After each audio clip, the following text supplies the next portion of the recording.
Hello everyone, in this video I wanted to share some of my tips on how to control algae in your freshly set up planted aquarium. Normally when we start a new planted tank, we add plants, and what will very often happen is that instead of your plants, the only thing that will start growing is algae.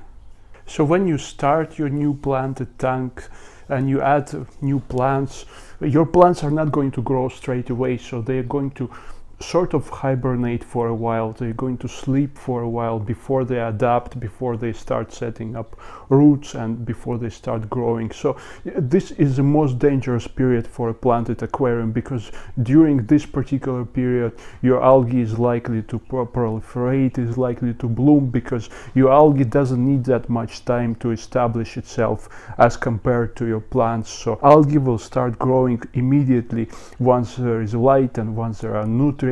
So it will start growing much faster than your plants, and it is likely to outcompete your plants for nutrients and for light. So what happens very often in freshly set up planted aquariums is that instead of plants you get a lot of algae growing. So most professional aquascapers will suggest you two things to deal with this problem. First of all is to do as many water changes as possible, so frequent daily massive water changes, about 80% of water changed every day. The second thing is to reduce the number of light hours. So instead of 8 or 9 hours of light, you will reduce your light to about 3 hours per day or something like that. Neither of these two methods has worked for me. In terms of frequently done massive water changes, I don't really have time to change water every day. This is a 60-gallon tank, and to change about 80% of water every day, I'll have to spend about an hour, and I just don't have that much time, so it's just not going to work for me. The same with reducing lighting hours. I've realized that when I provide less light for my plants, so if it's just 2 or 3 lighting hours per day, that's not enough for plants to establish themselves and to start growing, especially at these early periods when they just need more light, they need more energy to adapt to the new environment, to the new setup, and to start growing. And if you deprive them of this light, so they're not going to grow properly, not going to grow fast. So I found 2 remedies to deal with this problem.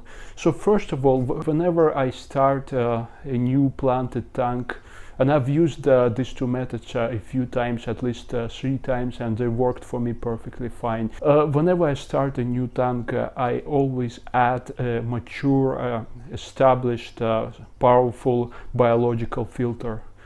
Most aquascapers are usually quite negative towards using biological filtration in planted scapes, for a very good reason, because when you have an established mature planted tank, your plants will act as a biological filter. So they will break down ammonia into nitrites, and nitrites into nitrates, and you don't really need a biological filter in an established mature planted tank.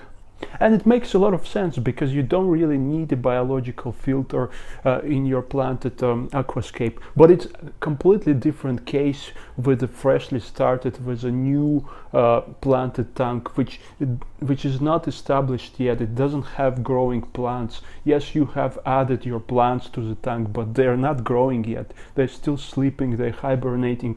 They can't really break down ammonia, they can't consume nitrates, they don't really do anything.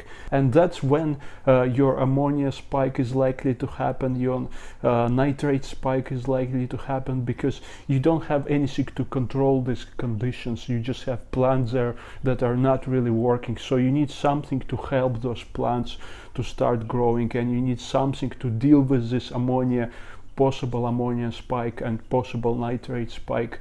So I've noticed that when I do add a powerful, well-established biological filter to my new freshly started planted tank, it helps a lot. It helps a lot to deal with ammonia spike. And every time when I did add a mature biological filter, I've never had any ammonia issues or any nitrate issues at these early stages, or even later on. So I've started this planted scape about a couple of months ago, and I've used my Fluval 06 canister filter filled up with biological media, with mature biological media from my previous tank, and there was zero problems with ammonia and nitrate.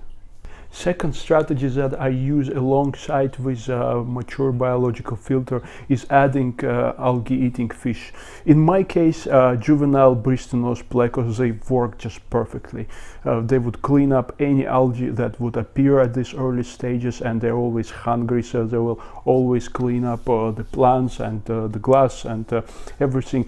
I've tried Otocinclus catfish as well, but they haven't produced similarly perfect results as compared to bristlenose plecos. You might get similar results with other algae-eating fish such as flying foxes or silver foxes or Siamese algae eaters, but if you have followed my blog consistently, you probably noticed that I only keep South American fish, so I've never tried other algae eaters, but bristlenose plecos, they have worked perfectly fine for me. You need to go for juvenile bristlenose plecos because they will be more persistent, and they will be more efficient at controlling your algae as compared to grown up bristlenose plecos. By the time when they will grow up, you are likely to have already a mature established planted aquarium, so you will not need as much algae control as at its early stages. So if you use these two methods, a mature biological filter and efficient algae-eating fish at the early stages of setting up your planted aquarium, you should have great results with algae control. I've set up this tank, as I've said, 2 months ago, and I've never had any algae issues at all, so there is no algae. I don't even clean the glasses because there is no need for that, and the plants are growing perfectly fine.